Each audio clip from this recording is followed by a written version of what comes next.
Hello and welcome to the 7-Second Offense podcast, episode 2. Episode 2. Cody, how we feeling today? I'm feeling good. I had a nice cup of coffee. Yep. I'm engaged and, and we're here. True. A lot has happened since we filmed our last episode. An entire 48 hours, I think, has gone by. 48 hours. Literally 48 hours. Listen, we got really hyped. We were excited about the process. We're loving it. So we figured we'd film 2 episodes. We'll still release them one time a week, so I'm sure this is coming out way later in the future. Got some editing to do. Yeah. So I'm sure our perspectives on everything we'll talk about today by that point will completely change, and we'll just have to do another episode. But we're excited, okay? We cut up the video from last week. We did. Okay, we're on YouTube if you don't know. If you're listening to this audio version, we cut up the audio. Little 2-in-1. Something. Yeah. Pulled it out of the bag. Made a couple clips. We did have help. We did. We had a lot of help. Okay. Listen. It's not exaggeration. This is not a 2-man show. Okay. This would not be possible without a man who goes by the name of James Scott. James. Okay. Scott. If you're watching this on YouTube, we'll put a picture of him right here. Ladies, he is single. So just think about that. Right. Toss out. Shameless plug. True. This just becomes a dating service. Right. Which we also have to take care of that for you too. Another shameless plug. I'm married. I've been married for about a month now, and I'm really an expert when it comes to marriage. So. And I'm clearly the expert on relationships. So. Yeah, I've been married for 1 month. Mm-hmm. So I'm the expert when it comes to marriage. Yeah. You've been single for 25 years, so you're definitely the expert.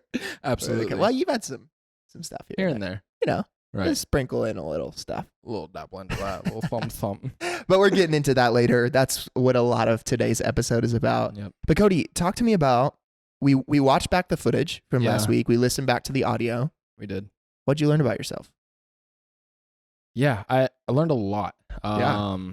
The one thing we were talking about, like internal criticism. Yeah. And for both of us, a podcast is something we've never even experienced or done. Yeah. Put ourselves out there. Right. So I think right off the bat, before we watched any footage, I was like, oh my goodness, I could have done so much better. Yeah. But then I was conflicted immediately. Yeah. And I was like, are you kidding me? I just did a whole podcast on internal conflict. Right. I was like, I'm a liar. Right. I'm a deceiver. Like having all of these just like shameful thoughts.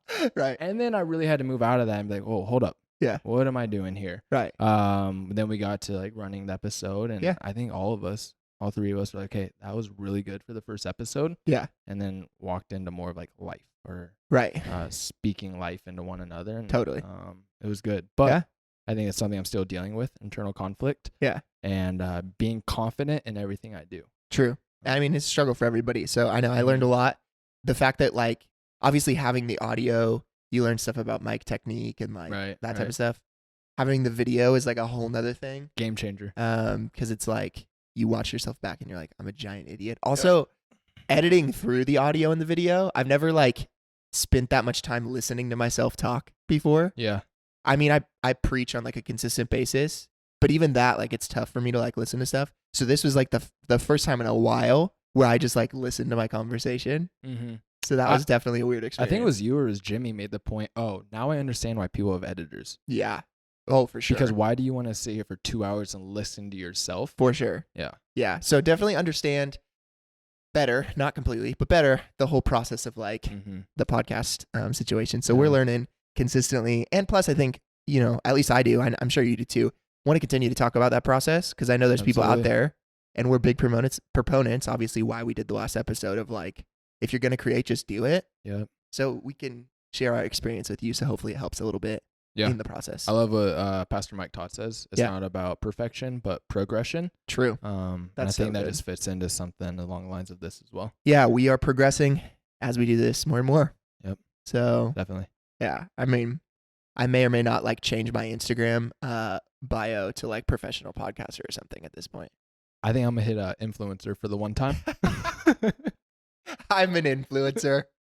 I love it. Anyways, so we're going to get into a couple things for today's episode. We talked a lot last week about the Phoenix Suns, but we don't want this to be just a Phoenix Suns podcast. Okay. Right. It is obviously based off of a Suns idea. Yep. But there's a lot of things we care about in life. A lot. A lot that we're passionate about. One of those things, now, as we were like saying, hey, let's talk about this topic, I think, at least for me, probably for you, a little bit of a cringe happened. Mm-hmm. Because I think that there is a lot of people that have opinions about this topic. A lot of different A opinions. lot of different opinions about this topic. I myself have like gone through seasons of how I viewed said thing. Yeah. I want to talk about that today. Yeah. We're talking about coffee. Okay. Coffee, and a lot of things. So let's start here, Cody. Okay.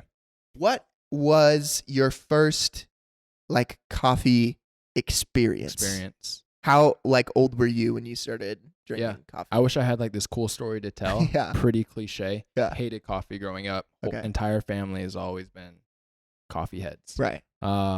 Did not understand why. Right. Tasted awful. It's disgusting. Now, real quick. Yeah. When you say your family's coffee heads, right.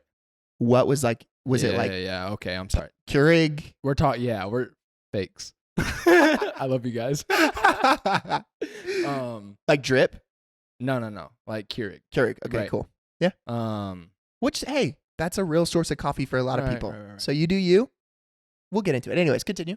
Then I go to college, and I'm struggling through classes. Right. I'm on my own for the first time. I'm staying up till 3 a.m. with these guys in my dorm that I've known for 2 weeks. Yeah. We're like, think we're all best friends, right? So we're staying up playing video games.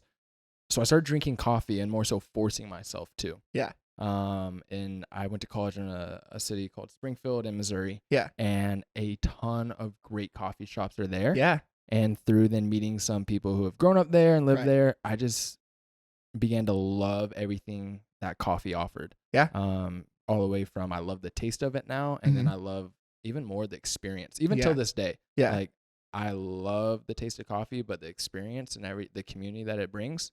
Right. I love it, but it was really it's the best. It was from college, like trying to just pass a class. Right. How I got into Stay coffee. awake. Absolutely. It was either like Rockstar energy drinks or coffee. Yeah. And you chose coffee. Thank God. Yeah. Praise Jesus.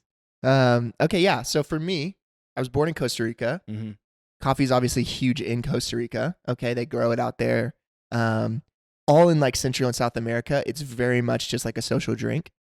So the whole process of like inviting people over to just drink coffee together is like super common. Right. So neither of my parents really drank coffee before that point, but then they came down to Costa Rica and it was like, okay, if we're going to actually fit in and like, make this happen, then we're going to have to put our foot forward. Yeah. Start drinking. They say they're social drinkers of coffee, obviously. So anyways, so kind of similar with me. Yeah. Definitely like my parents loved coffee, always had drip growing up. Okay. So I started, I think I was 16. So I would have been like sophomore in high school. Started with milk and sugar. Okay. Okay. Because there's no way I'm drinking black coffee. It tastes like death. Right. Then moved to just sugar. So it was like black coffee and sugar. And then just moved from like just to black coffee. Yeah. Toss the sugar out. Yeah. Because I made it. Yeah. I mean, you can do the like milk and sugar and stuff. Mm-hmm. But I think I was like, okay, I know like I'm a real coffee drinker when I go black. Now, here's the thing too. All of this was just like preconceived ideas that I thought of like what is cool. Right? Absolutely. Like literally, and that's the thing that I think I love the coffee culture, but something that I can hate about the coffee culture is people just like do what they think like they're supposed to do with it. Mm-hmm. It's like they don't actually know it tastes good. Right. But they're like sipping and like gritting their teeth like, this is so disgusting. Yeah. I could taste the notes though. Yeah. But then they're like, oh no, totally tastes like cherries. And you're like, bruh, nah. What farm is this from? Yeah, no. So anyways, that was for sure me. And then fast forward, I don't want this conversation to be belabored too long. But I got into college, still drinking coffee occasionally at that time. And much like you, it was like for staying awake. Where at college? Also in Springfield. So I did 2 years in Springfield and then 2 years in Kirkland, Washington. Okay. This is in Springfield still at the time. Yeah. And Springfield, now it's a small town in the Midwest, but it's a university town. Right. And anytime typically there's a university town, there's coffee shops. A lot. So I remember it was one of the guys that was on staff at our school. I was on a promotional trip for our school with him. And he wakes up in the morning before any of us. And he had a bag of Intelligentsia, which is from, I think, originally Chicago, but then New York and Southern California. And at the time, I think it was like 2005, them and Madcap were like really the two companies that like basically created what is called third wave coffee or specialty coffee. Yeah. Or people will say craft coffee. There's a lot of people say stuff. But it's basically just what we Do you want to drink. quickly elaborate on the waves? Yeah. So, and first off, disclaimer, by no means am I an expert. I think I know a bit more about some of my friends for coffee, and so sometimes I think they think like I'm an expert of coffee. Definitely not the case. Okay, waves of coffee. You got first wave, which is like when coffee just becomes like a thing in America. So we're talking Folgers. Okay, the big can, you scoop in instant coffee, pour hot water over it. That's first wave. Right. So like what your grandparents typically drank. At least. Then second wave, that's when it's like it starts to kind of, coffee becomes a little bit more of like this is like a cool thing to do. So you have kind of your mom and pop shops, move a little bit away from Folgers and get into like Pete's, Starbucks, Dunkin' Donuts. That's your second wave coffees. So it's like more flavors, a little bit better. Definitely not good. Yeah. At least preferentially. Third wave. Now you're talking about when we care about things like the treatment of the farmers that the coffee's grown in. You're talking about the freshness of a roast, the way that roast is processed, natural versus washed.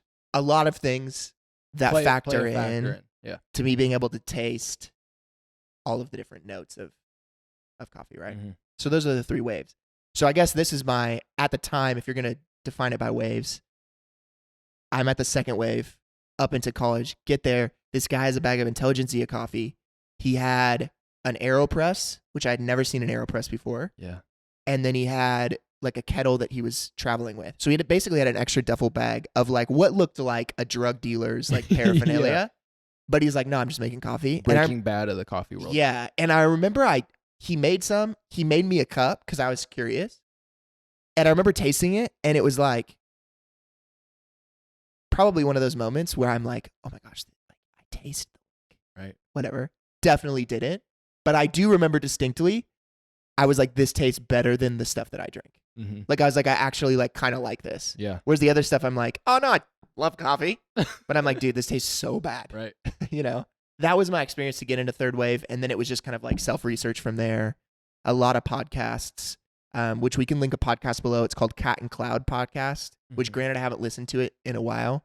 But they're in Santa Cruz, and both Jared Truby and Chris Baca are the owners of this shop. Okay. That like opened up my entire world to a lot of things about coffee that I just had no idea. Roasting, shop opening, how to run a business, all of those type of things. Yeah.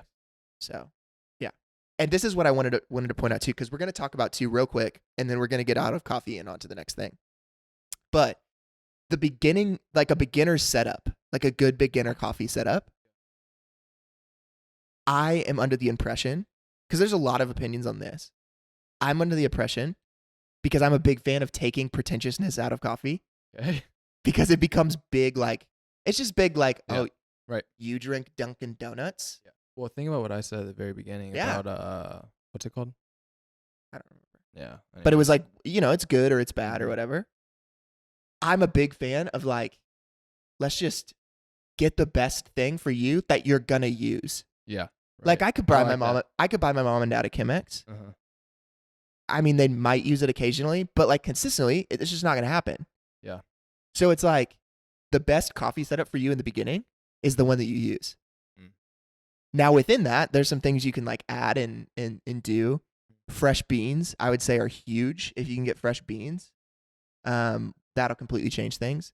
If you can do whole bean versus ground coffee, which there's a whole science behind that we don't have to get into, that'll help some things. But if you're using a drip, if you're using a French press, if you're using like whatever you got, I'd say what you're gonna use is the best. Right. Because sometimes I think what happens in coffee. Try hard. Yeah, it's like if you don't use a Kalita wave with a fellow kettle so that you can tell that your water is at 196.8 degrees, then what are you doing? Then you aren't even getting the experience that the farmer intended. Right. We turn into snobs. Yeah. Let's just call it what it is. Yeah, and it's like, first off, a lot of farmers are just trying to make a living, so shut your face. Second off, like if I'm not going to use this long term. So all that to say, best setup, the one you use. Is your setup. Yeah. Absolutely. And I think like everything you're saying is so true. You got me onto the AeroPress. Yeah. And like it is convenient and it's on the move. I actually whipped it out yesterday. Oh yeah. I went camping like a month ago. Yeah. Literally left part of it in some Airbnb. Sick. I was so bummed. I was watching this guy. His name's Alexander Mills. Yeah. One of my favorite coffee Instagrammers. Yeah. You should check him out. We'll link him. Yeah. And he was just doing a pretty cool pour with the AeroPress. Oh, I was like, man, I haven't used this in a while. Yeah. And so I went, got some ice. Yeah. And just went to the very last step. I was like, oh great, I don't have literally a higher piece of AeroPress. Right. You're like, this is not gonna work. So I just threw it all away. I was pretty bummed. But well, they're like $35, I think. Yeah. I guess if it's like if you're gonna press me and say like what should I for sure get as a beginner, French press is like probably the easiest because it's literally you grind coffee and pour in water. Yeah. AeroPress, the only step you're adding is you're pressing. Yeah, I would say the AeroPress. So I'd say the AeroPress. Like, if I was gonna like start all over again, I would probably start the AeroPress. Mm-hmm. It starts to get fun when you get into pour overs because it's a lot more technical. Right. So it's like there's like more skill involved in it. Even the messing up is fun. Yeah. It's a process. So if you're like, oh, this is all kind of boring, that gets kind of fun. But at the end of the day, it's like, bro, just don't be that guy. Don't be that guy. So anyways, that's I'm getting off my soapbox. I've just had a lot of conversations with a lot of coffee people, and it's like, okay, you need to chill a little bit. You're saying a lot of things definitively that I don't think are definitive, my guy. Or girl. Right. So the big focus of today's episode is this idea of how to navigate the single life. Yeah. We made the joke at the beginning of the episode. You've been single for 25 years. You're 25, right? I'm 25. Okay, ladies, you hear that? He's That's 25 scary, years old. Actually. I know, I'm 26. And this year on my birthday, I was like, bro, I'm an old man. Mm-hmm. Definitely. It's weird. Yeah, I feel like we're so out of the college age. Yeah. And now we're about to hit 30. Well, and it's weird too, because it's like I look at college students and I'm like, oh yeah, like I just feel like I'm still like a college age student. Yep. And then it's like, oh no, like they're way younger than me. So sick. Anyways, but navigating the single life, because I think really any background you come from, we both have a religious background. So there's a lot of like ideas and perceptions and thoughts when it comes to singleness. Influence. Yeah. But even like if you're coming from, no religious background, what different cultures, obviously a lot of different cultures have a lot of different thoughts on this. I think the truth is singleness and like navigating singleness, you might have different pressures from like the area that you grow up in or the culture you grow up in. But at the end of the day, like a lot of those kind of ideas or thoughts are going to like string together through whatever culture you come from, sort of singleness. Yeah, I would definitely agree with that. Yeah. So that said, like talk to me about what's like the tension of singleness that you feel. Because here's the thing. I understand this. Some people love the single life. Yeah. Like some people are like, let's go. Born for it. Gonna like rager every weekend. Like, shotgun some White Claws. Yeah. I think I just said shotgun. But anyways, shotgun some White Claws and live my life. Live my best life. But I think then there's still like, granted, I don't know, because that was never me. But I think there's still some like tension deep down, even in that dude or girl. Yeah. There's still something that's there that's like, I want to be loved and I want to love. We're going off what you're saying. We're animals, right? Like we're here. We want to reproduce. Yeah. And then for humans, obviously we want to have families, be in a relationship. Yeah. Like I just said, love. Yeah. And to be loved. Totally. Yeah, I agree. Well, I think C.S. Lewis in his book Mere Christianity, he talks about our animalistic desires and our like psychological desires, and when we're like thinking about ourselves, a lot of times we think about our like psychological desires. Okay. So we think we're all like deep and we're like, I want to be, understood. Yeah. And like, I want people to know my heart. Mm-hmm. But like, truth is, the animalistic desires are the ones that actually like carry out a lot of our actions. So it's like, obviously for relationships, it's like, I long for love. I long to love something. I long to be loved. Right. And then obviously the elephant in the room, I long to procreate. Yeah. And I want to like procreate, even if I don't have kids. Right. Man wants to have sex. Yeah. Right? Right. Absolutely. So it's like those desires like actually push forward a lot of what we do. And but we tell ourselves, and it's the psychological side. Okay. Exactly. Okay. So I think like there's that tension then deep down of like, I can continue to be a guy that's just like, sleeping with girls every weekend and like living my life or whatever. Uh-huh. But I think something deep down is like, there's a desire that I have to be known by somebody else. Yeah. Now you were talking about this earlier. Okay. Talk about the divorce rate situation. Yeah. So, and you could just hit Google real quick and look up the divorce rate. Most articles are going to say anywhere about 50 to 55% right now in America. And that's actually one of the articles I read was saying that in 2017. Bro, that's crazy. 2020.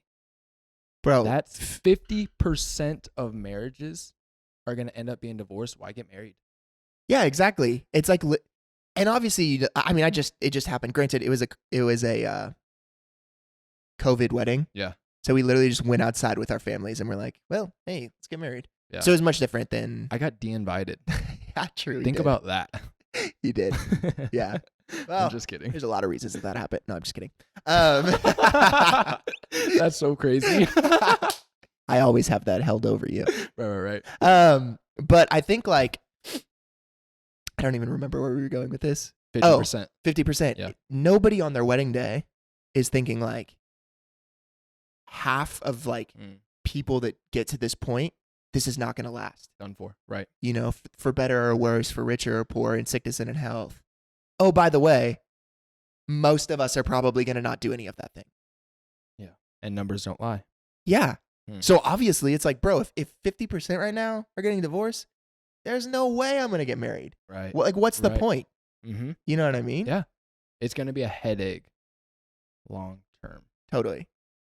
So numbers would say. And I think it's like, part of me is like, man, I can't trust myself. Yeah.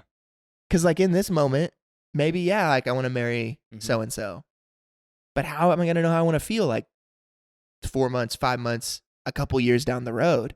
I don't know how I'm going to feel. Couldn't you even say that's an animalistic behavior of protecting yourself? True. You can't control the future, but I'm going to do everything I can to protect myself in the now. Yeah. And so is that something I actually want to step into? Totally. Totally. It's so real. So I think it's like, we begin to look at this whole thing, and you made this point earlier, so I don't want to take credit for it. Right. But I think the divorce rate situation that we're faced with isn't a marriage problem, is a singleness problem. And then keep chiming in on that, but I stole that from Pastor Michael Todd. Okay, yeah. So okay, we'll give him credit. Yeah, I guess we should. But it's probably should. I'd think about it a little bit. But it's like, I think that's really what it comes down to is like, you got to go, like you say, the problem happens in marriage, but you just got to take one step back and realize there was some stuff that was happening in your single life that never really got addressed. Right. And you thought that the solution to your issue is, hey, I'll just get married. Right. And then everything's like going to get better. Or I'll just step into this relationship. Yeah. Like we're single until that wedding day.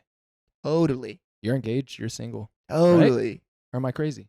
Well, yeah. And it's like, dude, it's like how many people will like rebound with someone? And I'm like, it's just a rebound. That won't last. And the next thing you know, they're getting married. And I'm like, yo, what? Like they just got married off of a rebound. Yeah. Like they didn't even take time to like figure out their own stuff. To heal, fill voids, walk through forgiveness of themselves, walk through forgiveness of the relationship. Yeah. And it's like, now you're literally never going to be able to do that because you are now committed to somebody. Wow. That's a good thought. Like how I think about that all the time. Cause I'm like, dude, you're going to have to face it sometime. But now it's like, you're going to have to face it like 3, 4, 5 years into the marriage. And it's like, if you would have just said, hey, let me like wait just a second and like figure out some of my stuff, Yeah. then I'm happy to like get into another relationship. Right. Let's pump the brakes just a little bit. Yeah. Yeah. Yeah. So if this is a singleness issue, okay, let's talk about singleness. Let's dive right in. Yeah. Cannonball. Cannonball. How do you navigate the single life? How do you do it well? Yeah, I think that's something I'm still trying to navigate and figure out. I think I always will. Yeah. 25 to 30 to whatever it might be. But that's something I struggled with so much of my life. Yeah. Is not feeling fulfilled, not feeling enough, not having an identity. Yeah. Because I wasn't in a relationship. I'm not even going to go into marriage. Right. Just because I wasn't in a relationship, I didn't know who I was. Right. Necessarily who I am. Yeah. And so for my own life, I got stuck. Yeah. I wouldn't move. In our world, there is pressure to get married. Both of us went to private Christian universities. Yeah. And the ring by spring is something that's very real. All the women get their MRS degree. Yeah. For real. I went into college with so much baggage and insecurity. Right. And then when I'm witnessing all my friends get married, it's what's wrong with me? Right. Why am I not enough? Totally. And so I do think, and that's even outside of this world we live in. Yeah. I think that was a huge issue to navigate, and then to allow myself to begin to step into like freedom. Right. Of, no, I am enough. I need it in this season of life. Right. Be a good steward, and actually we'll get there. Right. But that's kind of really what I would say in the gist of singleness. Totally. And I think like, and you said it, I didn't know who I was until I was in a relationship, or like the relationship helped define who I was. Right. And I think that's so spot on. Mm-hmm. There has to be a space where you come to an understanding of this is who Cody Bender, Theo Ryan, Jimmy Scott, like this is who we are without anybody else telling us who we are. Right. And that way I can be confident in my own skin so that when I get into a relationship, rather than them telling me who I am, I can like continue to communicate who I am. Yeah. And that frees you up for so much stuff. So much stuff. Right. I think there's this book. It's called The Meaning of Marriage. Okay. If we can get a little zoom in on this guy real quick. Okay. It's by a guy called Tim Keller. Okay. So this book, whether you're a Christian or not, I would say like it's a must read. Definitely. Also, I would say this, and this is again another tangent. I'm a big proponent of you prepare yourself for the next season you're about to step into. Right. So I would say for you, if you're single, start to read books about marriage. Definitely. If you're married and you don't have kids yet and you want that, start to read books about parenting. Is that something you're possibly doing? Really? Totally. Really? It's something I think, it's just like, because what ends up happening is we get to the next season and then we're like, I have no idea what I'm doing. I didn't show stewardship of the season I'm in. So this is a book I read. Yeah. Actually, what my wife Madison and I did is we both purchased it and we went through it together when we were single. Oh, that's cool. Because we were like, we watched so many of our friends get married and it just felt like they were falling into marriage. Okay. But we wanted to like step into it. Yeah. I'd put that in my Mount Rushmore of books. Dude, it's so good. It had that big of an impact on my life. Yeah. So anyways, listen to this. It's a quote from the book. And I think it's kind of talking a little bit about like what this idea that we're talking about of like winning singleness. Okay. Okay. So he quotes another guy. So the quote I'm about to read you is from this Duke University of Ethics professor, Stanley Hauerwas. Probably just butchered that name. Sorry, Stanley. My man, Stan. This is the point he makes. He says, destructive to marriage is the self-fulfillment ethic that assumes marriage and the family are primarily institutions of personal fulfillment, necessary for us to become whole and happy. The assumption is that there is someone just right for us to marry, and that if we looked closely enough, we will find the right person. This moral assumption overlooks a crucial aspect to marriage. It fails to appreciate the fact that we always marry the wrong person. Always. We never know whom we marry. We just think we do. Or even if we first marry the right person, we give it a while and he or she will change. For marriage, being the enormous thing that it is, means that we are not the same person after we have entered it. The primary problem, this is like a summation of the quote, the primary problem is learning how to love and care for the stranger to whom you find yourself married. That's so good. The stranger of whom you find yourself married. Bro, I remember I first read that and I was like, that changed everything for me. Because it's like, we talk about this idea of like, and whether you subscribe to it or not, this idea of like, there's one person out there for me to marry. Right. Just got to find the one. The one. And things are going to be good. But even if you don't subscribe to that, it's like, there comes a point where you're like, I know like if that's the person that like is supposed to be it. Now, why is that? Because you create this mental construct in your mind of this is what that person's supposed to look like. Mm-hmm. Even if sometimes it can get as specific as like physical attributes. Right. You know, like you have a picture of like, oh, they'll have like brown hair. They'll be like this tall. This type of body. This type of, totally. Is it far-fetched? You have an opinion of how they sound. Way too far. No, I'm just kidding. Yeah, totally. Yeah. And then it's like literally the not, I wouldn't say perfect person, but a great person walks in the door. And because they don't match up to the thing you created in your mind, you don't even give them the time of day. And I think what it came down to is I had to realize this fact that like the person that I'm going to marry is the wrong person. Even if they're the right person right now, as this guy says, they're going to become the wrong person. Right. And so if I just come into it saying, hey, they're going to be the wrong person at some point, that really spins some of the stuff that we've been talking about on its head. Yeah. Because if let's say now I'm going into marriage saying, I know I am marrying the wrong person. If I have those issues in singleness, the wrong person can't solve those issues. Right. Now the right person might have been able to, but the wrong person big time's not going to be able to. So now I really got to figure out, how do I win singleness? Because the wrong person can't help me. And for sure, I'm going to marry the wrong person. There's some heat behind that. Yeah. Yeah. So I think like that was like such a game changer. Because I'm like, shoot, now I have to make sure when I get into marriage, yeah, I'm not perfect because nobody's perfect. Yeah. In fact, I was reading it again, probably a tangent, but I was reading the idea of perfection. Okay. It's a Western idea and not an Eastern idea. Right. In the East, it's always about progression. Right. There's no such thing as perfection. Right. There's good, but there's no perfect. In the West, we strive to get to perfect. Right. Perfect doesn't exist. That's even in the church. I think you could take that, and it was Israel's sin. Collective. Yeah. Western church, it's mine. Totally. It's individual. Yeah. I'm not enough. I'm shaming myself. I'm striving for what you're saying. Perfection. Right. Yeah. And so we take this perfection idea, and it's like, it has to be. It has to look like this. It has to do this. Well, now if I go into it and I say, okay, I'm marrying the wrong person, now it's like, well, let me figure out some of the stuff that maybe I was struggling with in my singleness. Right. How do I be happy on my own? Am I proud of who I am? Yeah. Am I, and this is again going back to that Michael Todd, which we'll link it down below. Again, if there's two things I could leave you with, this book and this sermon series that we'll link down. Relationship goals. Again, unreal. Even if you aren't a Christian, give it a listen to, because the stuff he talks about, it's like, that's life. It's life altering. For sure. Game changing. For sure. In fact, you look at kind of what put Michael Todd on like the national stage of like everybody knowing who he is. It was this series. Right. But it's like, you look at some of this stuff and you realize like singleness, and this is the quote to take away, which I'm probably borrowing from Michael Todd and borrowing from Tim Keller, and that's everybody's thoughts, right? You're borrowing from everybody. Yeah.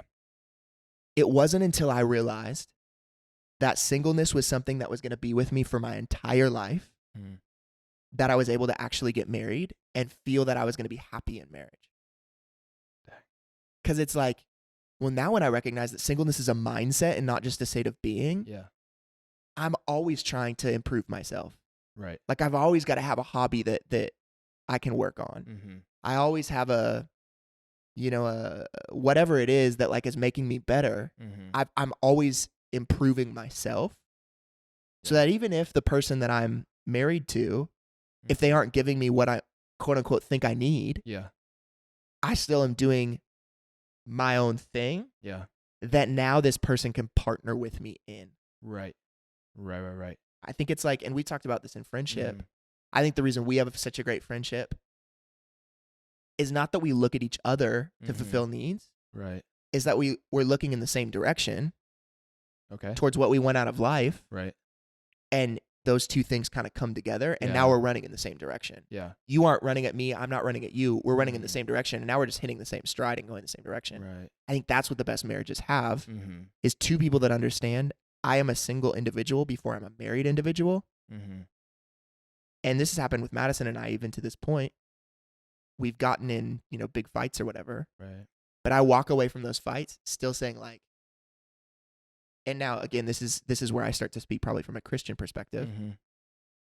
I have a relationship with the Lord and know who he created me to be. Yep. Yeah. That even though things aren't good with my wife,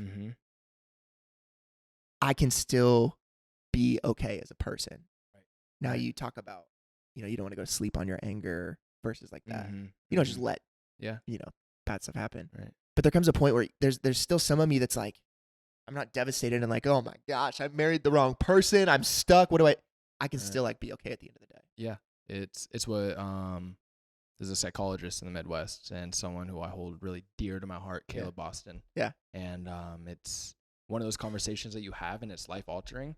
And he was talking to me, and at the time, I almost want to say we were both single. He's now married, to Jenny, who's wonderful. And shout out Jenny and Caleb. Yeah, for real though. And his mindset in the season he was in, which I've probably think about it every day to develop in my own life, is that, again, from a Christian perspective, but he said, I need to be at a place where I know I'm unconditionally loved by God. And because I know that, I could go out into a relationship and unconditionally love my significant other without needing or wanting to be loved in return. Yes, those are great when it happens. Right. But essentially what he's saying is that when she fails to love me the way that I believe I need to be loved, I don't retreat my love. I continue to unconditionally love her because she's not fulfilling my voids of hurt, pain, abandonment, or whatever the case might be. Yeah. His validation solely comes from the heaven. Right. Right. He's still getting the love that he needs. Right. Just coming from a different source. And then the cool thing is, and what you would hope, and I'm sure you could attest for you and Madison, is that you have that mindset. Totally. And she has that same theology. Totally. And so it's this selfless love. Totally. Which it's a really cool perspective. And I really do think it's like life altering when you have that. 100%. And I think, if you're listening to this and you aren't, you don't have a relationship with Jesus, you're like, well, apply to me. Right. I think it comes down to the fact that now, as Christians, we believe the Lord exists. He loves us unconditionally. Yep. And that's where you receive it from. So that's always going to be my answer every time. Right. But I think even if you aren't a Christian, or you don't have a relationship with Jesus, I probably should say, you have to come to a place in your own life where you're proud of who you are. You understand who you are. You're confident in who you are. And whether that takes 25 years, whether that takes 19 years, whether that takes 45 years, you can't enter into a relationship and marriage that's going to be healthy. That's going to be part of that 50% that makes it. Yeah. Unless you recognize that. Well, let me put you on the spot, right? Yeah. How do you then go and show good stewardship and recognize, and then what do you do to step into that? To step into healthiness, let's call it, as being a single individual. I think for me, there was a couple things that happened. I had to recognize what I wanted out of life. Okay. Now, again, we're talking from a Christian perspective. Right. Ask myself and ask the Lord, God, what have you created me to do? Okay. Once I have that, then it's like, okay, let me figure out the steps that I can take to become that person. Okay. And recognize that that's going to be a lifelong journey, and that I'm always doing things to continue to improve that. This podcast right here, right? My wife hasn't been in any of these episodes. This is the person that I want to be. I want to be able to inspire people to connect to the individual, to make people think maybe a little differently. That's who I was created to be. Okay. And so I'm going to do these type of things, recognizing that now that I'm like chasing what I feel like the Lord has created me to be, that I can come to my wife now and say, I don't need you to do any of these things. I want you to. Yeah. I don't need you to. And in fact, when she doesn't, like you were saying with Caleb, I can still love her. Because right. Because here's the thing. Okay, let's look at it this way. let's say I don't do this podcast. Now, this podcast is not the one thing that is saving my marriage. Let's make that clear, okay? It's like, dude, we have to do this podcast. Otherwise, I'm going to be one of those divorced people. That's not the case. But I guess the point that I'm making is that, let's say I don't have this podcast. Now I go to my wife, Madison, maybe not consciously recognizing it, but what ends up happening is subconsciously saying, you need to affirm me in the fact that I can do these things that I know I can do. That I haven't done. Okay. We talked about it a little bit last week. Right. The issue with not creating, you aren't being the person that you know you're supposed to be. Right. You're not fulfilling purpose. Yes. Yeah. And so now it's like, I'm frustrated because not only am I not doing what I want to do, but I'm operating under what I know I'm supposed to be. Operating under my vocation. Oh, and that's so another good podcast episode that we've talked about doing. Yeah. But it's like with my wife now, I can get frustrated at her and angry. And I might think it's about, chores, or I might think it's about finances, or I might think it's about sex or whatever. Really what it's about is the fact that I need her to tell me that I'm these things that I know I am. When the truth is, now that I'm doing stuff like this podcast, and there's some different like kind of courses I've been taking through this whole COVID season to try to like better myself. You've been on a grind. I've been on a grind. You have been. Yeah. I have. But there's some things I'm trying to do to improve myself. Yeah. Now I know who I am, and I know the steps I'm taking to become that person better. And so I can love my wife all the more. And this is where it gets really good. I can speak to her in who she is and who she was created to be, because I'm not selfish anymore. I'm not like, hey, tell me who I am. Right. I can say, what I know about you? Yeah. You're creative, and you need to operate in that creativity. So even when, and that's the thing that gets tough sometimes, because you look at it, the best kind of example, and this will be the last thought, and then you can get on with your day. Stop listening to us to ramble on about singleness. For real.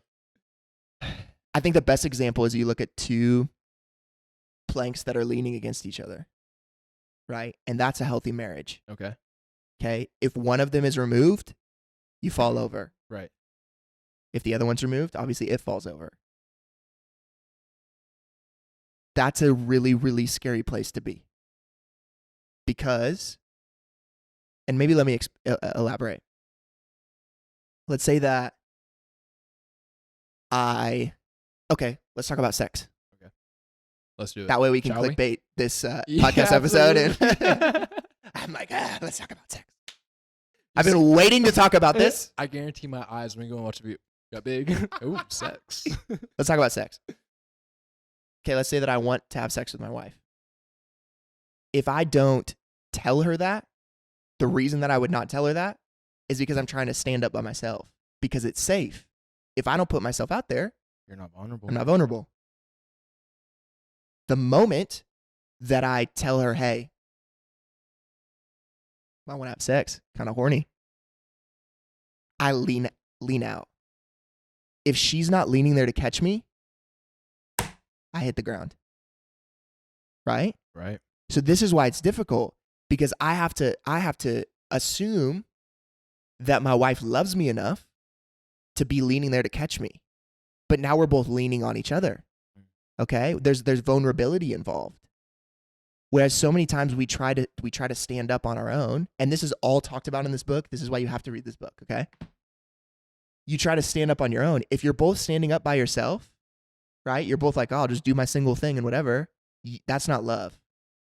But if only one of you is leaning, you're falling because the other one's standing there not to catch you.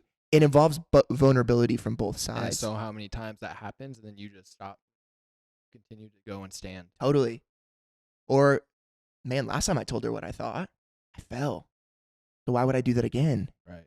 Right? This is why dating is so difficult. I hate dating. Mm-hmm. Okay? Because basically what you're doing is you're in a position where you're kind of vulnerable. Because like, oh yeah, I love you. But also at any moment I can break up with you, so you better not do the wrong thing. At any moment. At any moment. Walking on eggshells. Yeah. Yeah.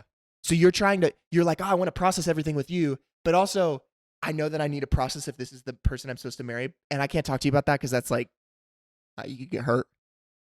So it's this partial like, I want to lean out, but I don't know if she can lean out to catch me. I want to stand up, but I don't know. It's this like, this process. That's why when you get to marriage, instantly this happens. But the issue is, and we go back into it, if you never figured out how to do this in singleness, and the first time that you try to do this is in marriage, chaos. Game over. Yeah. Because there's going to be a lot of people falling on their face. Right. And now it's even harder to be vulnerable. It's even harder to do all those things. So essentially, to bring everything full circle, totally, the importance of singleness, putting a new perspective on the single life, and really what it means, and how much value there is in it. So good. But I don't think that's talked about enough. Not at all. If you do singleness right, you'll do marriage right. You mess up singleness, you can still do marriage right. I want to say this. If you're in a marriage right now and you're like, shoot, I did not figure out the single life. It's okay. Like, you can figure it out. It'll be tougher, but you can figure it out, right? But it's going to be so much harder. So for those that are single, stop complaining about your singleness and embrace it, because you take singleness with you into marriage. And if you can proudly hold on to it because you did it well, marriage is going to be easier for you. And I think with that, we stop idolizing marriage. Yes. Ooh. Right? Yeah. Yeah. Something I personally have struggled with. Yeah. I'm sure a lot can relate. Many. Marriage is going to fix my problems. Yep. It's not. Right. I can promise you, big guy, it's not going to fix your problems. Not going to fix my problems. Been married for a month. Not going to do it. Maybe in month 2. Right. Maybe. One could hope. We'll see. So anyways, thank you for tuning in to another episode of 7 Second Offense. This is fun. Dude, it's been so enjoyable. I know. I think I'm learning as we have these conversations. So hopefully you're learning something. Listen, if you're watching on YouTube, please like, comment, subscribe, turn on your bell notifications. I mean, it doesn't matter. It really... Tell a friend. Yeah. I mean, if you feel like you have to tell a friend, you feel like you have to like, we don't care about that. We don't care if you comment. We don't care if you turn on your bell notifications. We don't care if you put our YouTube links in your Instagram bio so that everybody can see it. We don't care. No, I don't care if they put it on their story or not. Nah. We don't care if you post it on your main feed or not. No. That's the kind of guys we are. Anyways. Right. Selfless. Please continue to share. We do care. And we love you. We will see you next week with another episode of 7 Second Offense. Love you guys. Peace. Episode 2 in the bag. Wrap.